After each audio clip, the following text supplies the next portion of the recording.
नमस्कार, मी तृप्ती पालकर. मनी टाइम मध्ये आपल्या सर्वांचं स्वागत. अमेरिका आणि चीनच्या व्यापार युद्धाचे कमी अधिक परिणाम जागतिक बाजारामध्ये दिसत असताना भारतीय बाजार मात्र आता पूर्णपणे डोमेस्टिक अर्थव्यवस्थेकडे झुकलाय.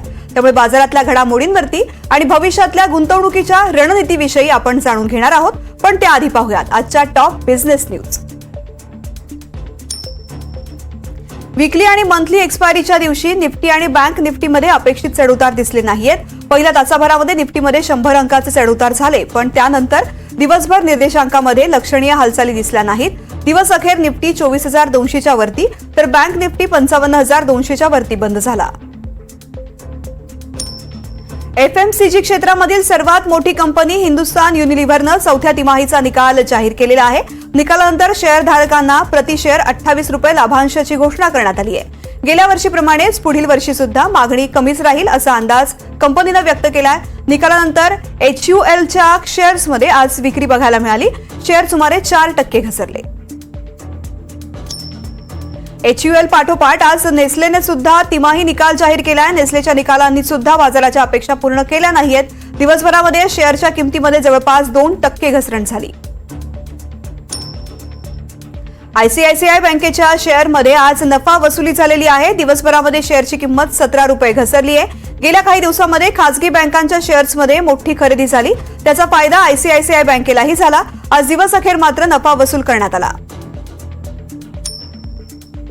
1 लाखाच्या वर गेलेल्या सोन्याच्या किमतीमध्ये बुधवारी रात्री अचानक 3,000 रुपयांची घसरण झाली आहे. पण आज सकाळी पुन्हा एकदा सोन्यानं चढाईचा मार्ग स्वीकारला.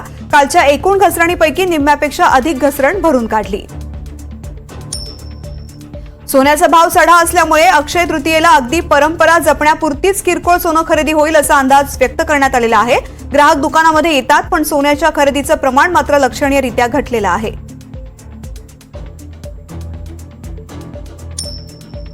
आणि यानंतर आजच्या बाजाराच्या हालचालींच्या विषयी बोलण्यासाठी आपल्यासोबत आहेत सेबी रजिस्टर गुंतवणूक सल्लागार केदार ओक. केदारजी, आपलं स्वागत आहे. नमस्कार. केदारजी, पहिला प्रश्न माझा हा आहे की 24,000 वरती टिकण्यासाठी काय काय ट्रिगर्स पॉइंट असणार आहेत? मुळात तुम्ही जर बघितलं असेल ना तर जानेवारी पासून, इनफॅक्ट ऑक्टोबर पासूनच मार्केट करेक्शन मध्ये गेलेलं होतं. आणि त्याला जसं अमेरिकेचं अर्थकारण कारणीभूत होतं तसं ग्लोबल प्रॉब्लेम ही कारणीभूत होते. आपण साधारणतः मार्च पासून मार्केटमध्ये रिकव्हरी बघायला सुरुवात केली. आणि जर तुम्ही बाजाराचा कल जर बघितला असेल तर साधारणतः सेन्सेक्स 10,000 पॉईंटनी आणि निफ्टी सध्या 3-3.5 पॉईंटनी कव्हर झालेला आहे. आता ही जी मार्केटमध्ये कव्हरिंग आलेली आहे ही कव्हरिंग कुठेतरी बॅलन्स व्हायला पाहिजे, कारण मार्केट कधीच एका साईडने चालत नाही. सो आता जो पुढचा काळ आहे, मला असं वाटतं की मे महिन्यामध्ये साधारणतः मार्केट थोडंसं कन्सल्टेशन मध्ये जाईल. त्यात ही आता 10,000 पॉईंटची जी काय रॅली सेन्सेक्स मध्ये आली, 4,000 पॉईंट साधारणतः रॅली जी काय निफ्टी मध्ये आली, ते साधारण 3-4% करेक्शन एक्सपेक्टेड आहे. आणि याच्यात बाजार कन्सोलिडेट होईल. म्हणजे मार्केट खूप नाही चाललं तरी काही स्टॉक तुम्हाला चालले दिसेल, काही सेक्टर चालले दिसेल, काही सेक्टरमध्ये करेक्शन झाले दिसेल. सो बॅलन्स होईल मार्केट या काळामध्ये. तेव्हा जे चांगले स्टॉक याच्यात करेक्शन मध्ये येतील तेव्हा ते लोकांनी घ्यायला काही हरकत नाहीये. आणि प्रामुख्याने पुढचा ट्रेंड हा ओव्हरऑल पॉझिटिव्ह वाटतोय. आता परत काही अनसर्टनिटी गोष्टी समोर दिसत आहेत, तर त्याचे इम्पॅक्ट काय येतात ते पुढच्या काळात बघायला लागेल. आणि मग आपल्याला ठरवायला लागेल की परत आपण नवीन गुंतवणूक करायची की नाही. ओक सर, FMCGचे निकाल आलेले आहेत खरं तर, आणि त्याचा परिणाम बाजारावरती थोडाफार दिसायलाच लागलेला आहे. हे निकाल नेमकं काय सांगू पाहतात? जरी डिमांड वाढली असते ना तरी त्यांची मार्जिन्स कमी झालेली आहे असं एकंदरीत सगळ्यांच्या रिझल्टवरनं वाटतंय. आता एक्झाम्पल देत आहे, एका मोठ्या कंपनीने आज काही डिव्हिडंड डिक्लेअर केलेलं आहे. आपण तुम्ही जर त्याची फेस व्हॅल्यू बघितली, आज 1 रुपयाचं शेअर आहे. शेअरची प्राइस साधारणतः 2,500-3,000च्या आसपास आहे. त्याला जर तुम्ही 28 रुपये डिव्हिडंड देत असाल तर तो हार्डली 1% ऑफ इन्व्हेस्टमेंट साधारणतः येतो. सो त्यातनं डिव्हिडंड मिळणारा परतावा आणि त्या समभागात आलेली चढ याचं आपण म्हणजे कॅल्क्युलेशन करावं की मला कुठे प्रॉफिट जास्त होईल, मला डिव्हिडंड मध्ये जास्त प्रॉफिट होतोय की मला केलेल्या गुंतवणुकीवर प्रॉफिट होतोय. हे जर गुंतवणूकदारांनी बघितलं तर त्यांच्या लक्षात येईल मग त्यांना केलेल्या गुंतवणुकीवर कदाचित जास्त फायदा होत असेल. आणि तो जर फायदा जास्ती होत असेल तर डिव्हिडंड वरती किंवा लाभांशावरती डिपेंड राहण्यापेक्षा थोडं प्रॉफिट बुकिंग या काळात करावं असं मला वाटतं. कारण कसं आहे की आज आपण ज्या पद्धतीने ऑनलाईन ऑर्डर करतो तर ऑनलाईन मध्ये आपण एक साधारणतः बघितलेलं आहे की आपल्याला एकच गोष्ट ऑर्डर करता येत नाही, त्याच्याकडचं सप्लिमेंटरी ऑर्डर काहीतरी द्यायला लागते, तेव्हाच आपल्याला डिस्काउंट मिळतो.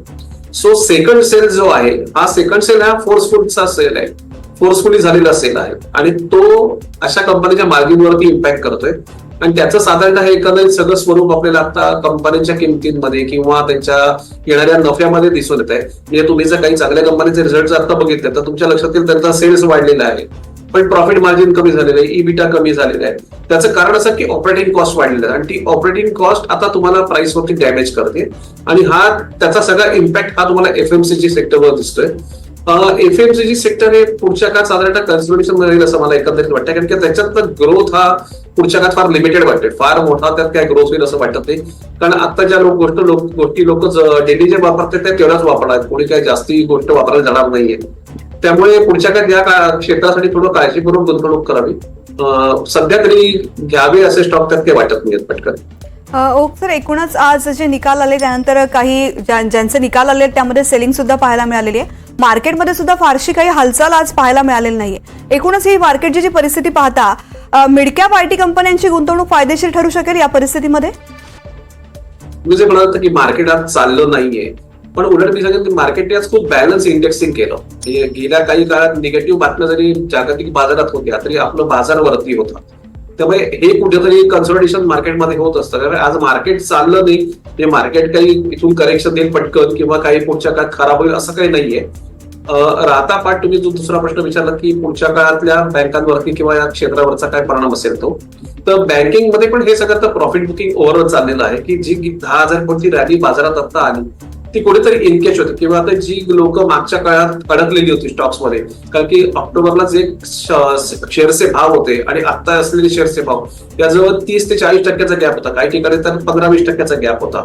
सो ज्या गुंतवणूकदारांनी हे शेअर अशा काळात परचेस केलेले असेल आणि आपल्या प्राइस ऍव्हरेज बेसवरती कमी केले असतील, ती लोक आता या क्षणाला प्रॉफिट बुकिंग करतायत आणि ते एक्झिट करतात. आणि ही स्ट्रॅटेजी बरोबर आहे, ही काय स्ट्रॅटेजी चुकीची नाहीये. कारण की जर आपण ओव्हरऑल जर बघितलं जसं टेरिफ वॉरचं आपल्याला प्रेशर होतं किंवा ज्या काही आता आपल्याकडे काश्मीरला जो काही अतिरेकी हल्ला झाला, या गोष्टी नंतर जे इम्पॅक्ट येतात बाजारावरती ते कळायला काही काळ जायला लागेल. त्याच्यानंतर ज्या काही आता सरकारकडनं घोषणा होत आहेत त्यावरती महाराजांवर सगळं लक्ष ठेवून आहे आणि त्याचा इम्पॅक्ट पुढच्या काही काळात आपल्याला बाजारात दिसू दे आणि थोडंसं मार्केट कन्सोलिडेशन मध्ये राहील असं मला आता इथून दिसतंय. ह्या सगळ्या ज्या घडामोडी घडतात आंतरराष्ट्रीय पातळीवरती त्याचा परिणाम खरं तर थोडा येणाऱ्या काळामध्ये आपल्याला मिळू शकतो. मात्र एक परिणाम आत्ताच दिसायला लागलेला आहे ते म्हणजे आयसीआयसी बँकेच्या शेअर्समध्ये नफा वसुली झालेली आहे, 17 रुपयांची घसरण झालेली आहे. तर एकूणच ही परिस्थिती पाहता बँक निफ्टीमध्ये नफा वसुलीची वेळ आली आहे का? बघा, तुम्ही तर शॉर्ट टर्म ट्रेडर असा, म्हणजे आता कोणी ठराविक काळाकरता शेअर घेते, कारण की म्हणतात जसं तुम्ही आता बँकेचा विषय उल्लेख केला त्या बँकेचा शेअर एखाद्या खूप खालच्या प्राइसला घेतला असेल आणि 10% रॅलीमुळे किंवा आता आलेल्या तेजीमुळे त्यांना त्या चांगला प्रॉफिट मिळत असेल तर त्यांनी तो प्रॉफिट बुक करायला आता काही हरकत नाहीये.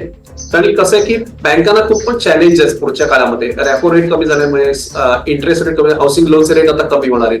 त्यामुळे या सगळ्याचा इम्पॅक्ट पुढच्या काही काळात बँकेच्या एनआय वर होतो. एनआय म्हणजे नेट इंटरेस्ट इन्कम वरती, आणि तो हा पार्ट आहे तो बँकांकरता खूप मोठा आहे. ऑटोमॅटिकली त्यांचे एफडीचे रेट कमी होणार, त्यामुळे बँकांकडे येणाऱ्या नवीन एफडी कमी होतील.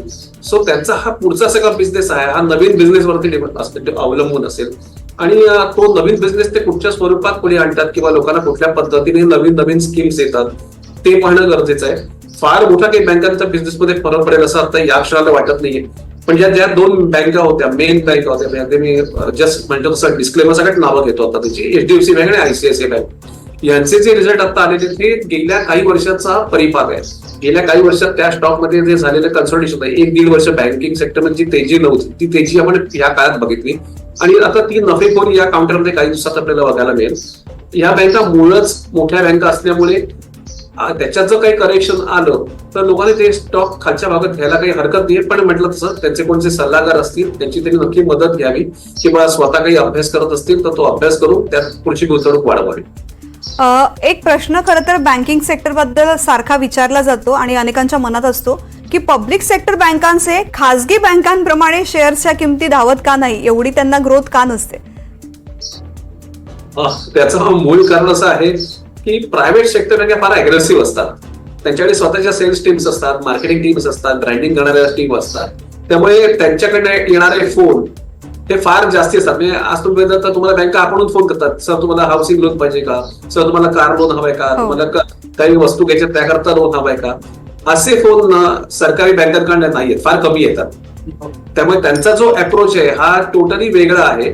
त्यामुळे ती जी गॅप आहे ही नेहमी आपल्याला दिसते. त्यामुळे प्रायव्हेट सेक्टर परत नाही म्हटलं तरी बिझनेस स्ट्रक्चर मध्ये फरक आहे, सॅलरी स्ट्रक्चर मध्ये फरक आहे, मार्जिन्स मध्ये फरक आहे, एफडी रेट मध्ये फरक आहे, हाऊसिंग लोनच्या रेट मध्ये फरक आहे. सो हे सगळे जे इम्पॅक्ट आहेत हे सगळे इम्पॅक्ट साधारणतः प्राइस वरती इफेक्ट करत असतात. त्यामुळे थोड्या सरकारी बँका या मागे पडतात अशा काळात. बरं, पुन्हा असं असतं की आज जी काही लोन्स दिली जातात, फार्मर लोन दिलेली असतात किंवा पॉवर सेक्टर करताना लोन दिलेली असतात, जेव्हा जेव्हा सरकार अशा याच्यामध्ये वीज माफी देतं किंवा कर्ज माफी देतं, त्याचा परिणाम हा नॅचरल सरकारी बँकांवरती पहिला होतो. आणि तो जो इम्पॅक्ट असतो ना, तो इम्पॅक्ट त्यांच्या कॅपिटलला इफेक्ट करतो. आणि ते कॅपिटल डॅमेज झाल्यामुळे मग काही वर्षांनी सरकार परत त्यांना फंडिंग करतो आणि त्यांना परत स्ट्रॉंग बनवायचा प्रयत्न करतो. तो हा फरक जो आहे तो प्रायव्हेट बँकांना कम्पॅरेटिव्हली कमी असतो, कारण प्रायव्हेट बँका जनरली अशी लोन द्यायला पटकन जात नाही. त्यामुळे हा जो फरक आहे हा कायम राहणार आणि त्याचा परमनंट परिणाम आपल्या सेक्टर, दोन्ही सेक्टर म्हणजे पब्लिक आणि प्रायव्हेट सेक्टर ती कायम दिसून येईल. आता फक्त कुठची बँक कशा पद्धतीने आपला बिझनेस डेव्हलप करते याच्यावरती पुढच्या गोष्टी अवलंबून असतील. पण म्हणूनच प्रायव्हेट सेक्टरच्या बँका या नेहमी जास्ती रिटर्न देतात. सर, मग असं म्हणायचं की पब्लिक सेक्टर मधल्या बँकांचा बिझनेस अप्रोच खरं तर कमी असतो आणि त्यामुळे त्यांना नफाही कमी मिळतो. बरोबर, तेच कारण आहे. आणि म्हणतात तसं जी सरकारकडनं जेव्हा जेव्हा लोन माफी दिली जाते, कर्ज माफी दिली जाते, हा तर मेजर इम्पॅक्ट आहे बँकांना. तिथे त्यांचे एनपीए वाढतात आणि एनपीए वाढल्यामुळे मार्जिनवरती इफेक्ट होतो. मग मार्जिन इफेक्ट झाल्यामुळे प्रॉफिट कमी असतो, प्रॉफिट कमी असल्यामुळे डिव्हिडंड कमी असतो आणि मग एकदा तुमचं रिटर्न जर कमी असेल तुमच्या गुंतवणुकीवर किंवा तुमच्या भांडवलावर, तर त्याचा परिणाम हा शेअर प्राइस वरती होत असतो. आता जशी संपूर्ण भारतीय बँक आहे, नावासकट सांगितलं तसं स्टेट बँक ऑफ इंडिया, ही मुळात सरकारी बँक आहे. ही सगळ्यात नेहमी डॅमेज पहिली होते, कारण की तिच्या थ्रू सगळी जास्तीत जास्त लोन सरकार देत असतं.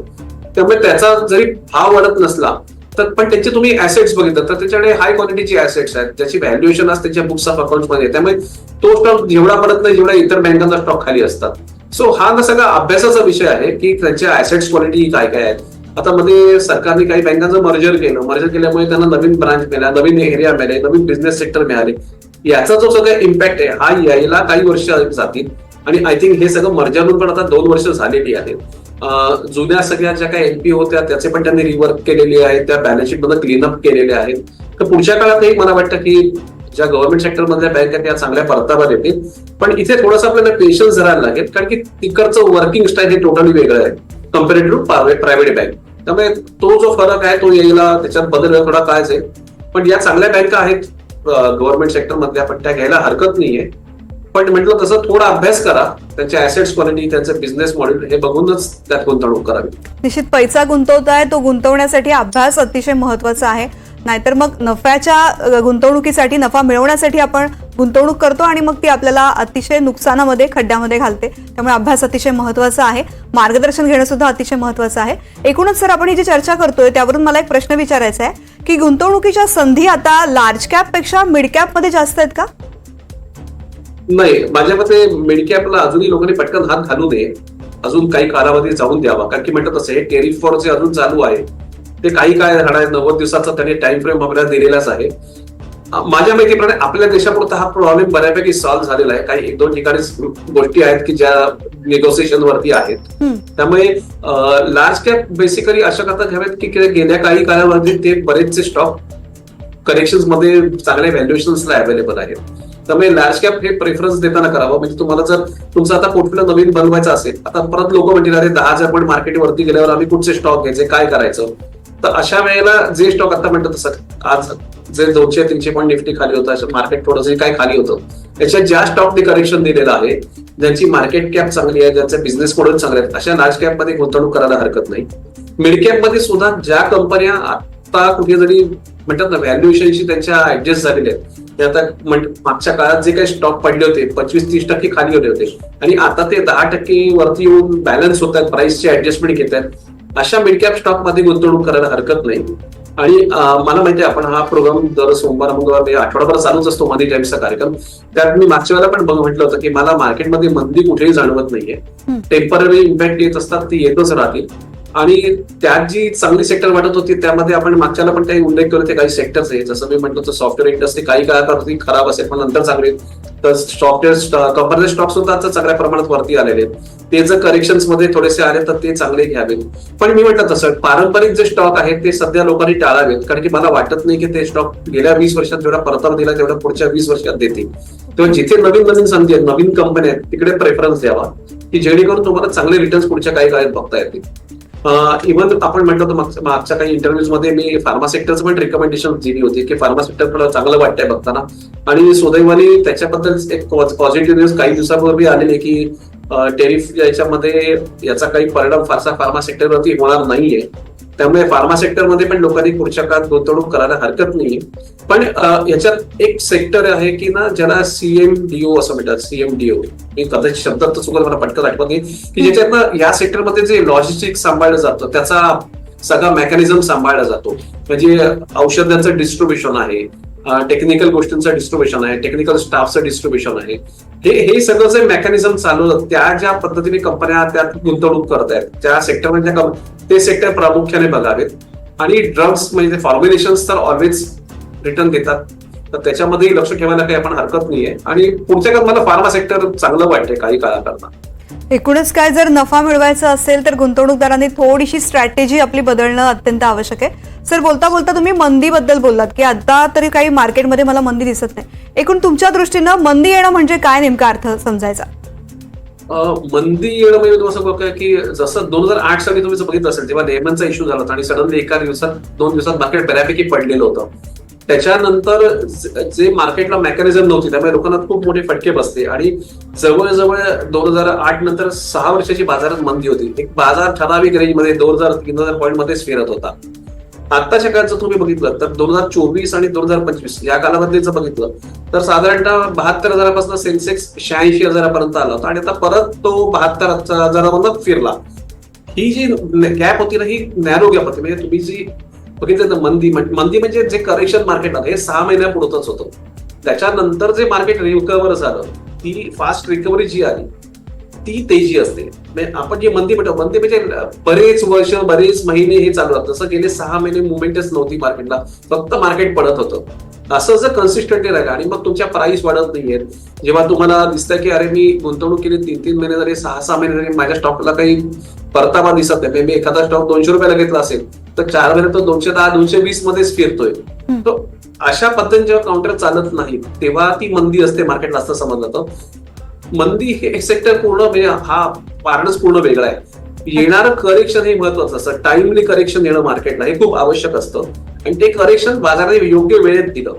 त्यामुळे कसं एकदा जेव्हा आपल्याकडचे इलेक्शन संपली त्याच्यानंतर 3 महिने आपल्याकडे तेजी आली.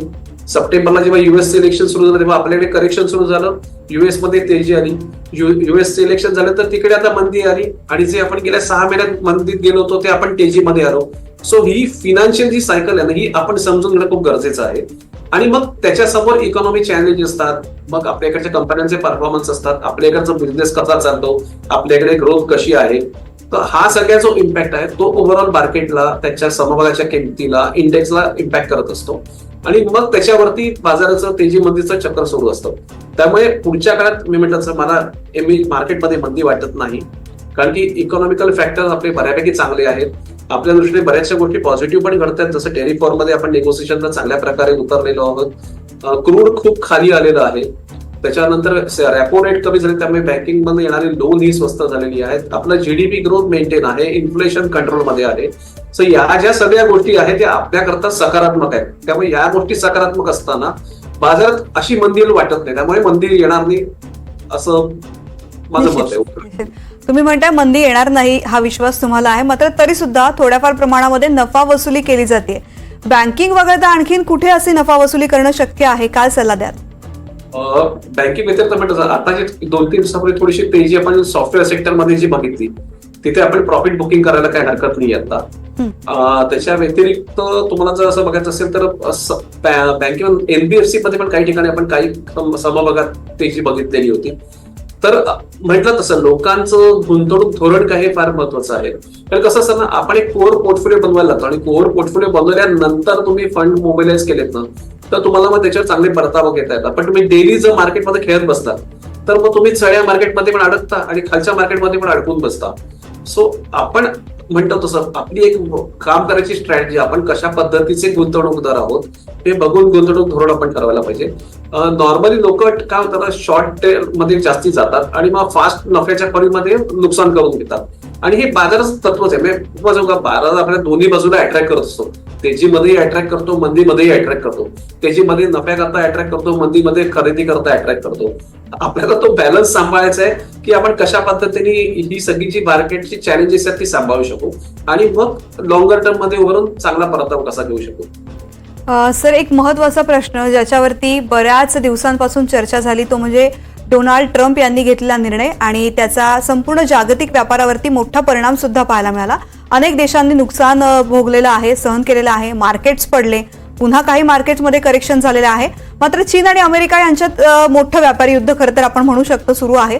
मात्र ते फारसं हानिकारक ठरणारही नाही, ठरेल सुद्धा, पुढे ते कळेल. पण मात्र आत्ताची परिस्थिती जी आहे, भारत पाकिस्तान यांच्यामध्ये जो तणाव निर्माण झालेला आहे त्याचे काही परिणाम मार्केटवरती होतील का, ज्याचा उल्लेख तुम्ही मगाशी केलात. कदाचित आत्ता जी रिॲक्शन येते आणि त्याचे परिणाम हळूहळू पाहायला मिळतील. मात्र तुमच्या दृष्टीने काय परिणाम होऊ शकतात?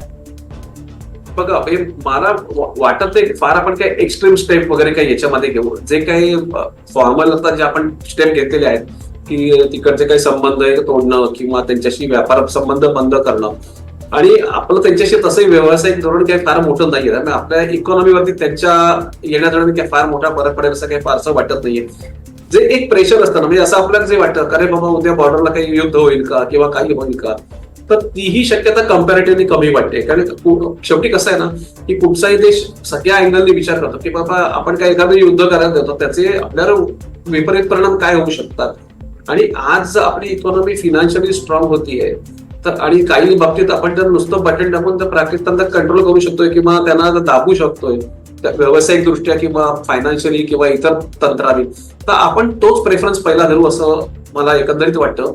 आपण फार काही याच्यात अग्रेसिव्ह स्टेप घेणार नाही.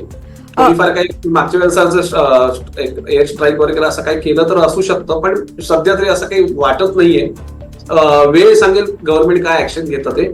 पण मार्केटवर याचा काही फारसा परिणाम असं मला नाही वाटत आहे, ओव्हरऑल नाही पडणार.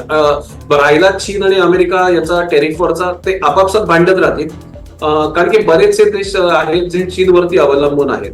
त्यामुळे ते देश सुद्धा कसं होईल, जिथे अमेरिकेकडनं ज्यांना त्रास होतोय तेव्हा ते इतर नवीन देशांशी करार करायचा प्रयत्न करतील किंवा जे एक्सपोर्ट इम्पोर्ट मधला जो गॅप आहे, जे नुकसान आहे, तफावत आहे, ही नवीन नवीन देशांची साईन करून अग्रीमेंट साईन करून त्यांच्याशी व्यवहाराचे नेगोशिएट करून बिझनेस वाढवायचा प्रयत्न करतील.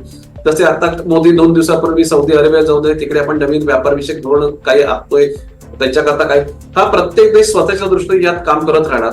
त्यामुळे म्हणतात तसं टेरिफ वॉर हे म्हणतात तसं फायनान्शियल वॉर आहे आणि हे काळानुसार काही वेळा चालत राहतं, ते चालू राहणार. प्रत्येक देश स्वतःला जसं म्हणतात तसं जर फेवरेबल काम करायला तो करणारच, ऑलवेज स्वतःचे फायदा करता राहणार. तेच अमेरिका आज बघते. फक्त मला इथे अमेरिकेच्या देशाचे म्हणतात गल्लत अशी वाटते की ते स्वतः व्यावसायिक असल्यामुळे आपण राष्ट्राध्यक्ष आहोत, आपण कंपनी चालवत नाही आहोत हे कदाचित विसरतायत आणि तो सगळा त्यांचा अग्रेसिव्हनेस त्यांच्या राष्ट्रीय धोरणात दिसून येतोय. तर कदाचित काळानुसार त्यांनाही ते कळावं अशी अपेक्षा आहे. सर, खूप खूप धन्यवाद. मनी टाइमच्या या कार्यक्रमामध्ये आपण सहभागी झालात याबद्दल. धन्यवाद. तर या कार्यक्रमामध्ये इथेच आपण थांबणार आहोत. मात्र निरोप घेण्यापूर्वी एक गोष्ट आवर्जून सांगावीशी वाटते की मनी टाइम हा गुंतवणूकदारांना अर्थसाक्षर बनवण्यासोबतच गुंतवणूकसाठीचे उत्तम आणि कायदेशीर मार्ग कोणते हे सांगणारा एकमेव कार्यक्रम आहे. आमचा हा कार्यक्रम सोमवार ते शुक्रवार संध्याकाळी 4:30 वाजता प्रसारित होतो. गुंतवणुकीसंदर्भात आपले काही प्रश्न असतील तर ते आम्हाला कमेंट बॉक्सद्वारे नक्की कळवू शकता. उद्या पुन्हा भेटूयात नवा विषय आणि नव्या संधीबद्दलची सखोल माहिती घेऊन. तोपर्यंत पाहत रहा NDTV मराठी.